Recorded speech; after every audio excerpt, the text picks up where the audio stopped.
Mimi bado na jaribu namna hii. Bado hata ule ndugu yangu, I have not given up. Yeah, I have not given up. Namna hii, don't worry, msiwe na haraka. Namna hii namwambia kuja tusaidiane sasa. Songe. Niendelee nisiendelee. Yeah, naenda kushikana na watu wengine hapo wa bure, watu ya matusi, na yeye ni mtu mungwana. He's a good man, decent man. Sasa wanaenda kumfundisha mambo ya matusi, mambo ya ukabila, na he's a good man. So mimi musijali, mimi namna hii.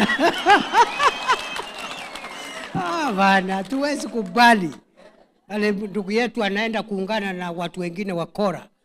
Wanafundisha yeye mambo ambaye sio yake. Yeye ni muungwana, yeye ni mstaarabu. Yeye ni wakili kama mimi. Yeye ni msomi.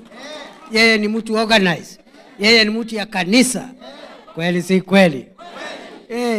So mwambie namna hii. Yes. Akuja tupangane namna hii. Kwa sababu mimi na yeye hakuna tofauti. Iko tofauti yangu na nyinyi? Iko tofauti hapa na pale? Sisi yote ni dunia moja. Sisi ni watu moja. We are one community. Sasa naona hapa Muthengi Ndagara. Si huyu ni mtu ya Kitui? Huyu Muthengi Ndagara anatoka huko Kitui, huko Mwingi.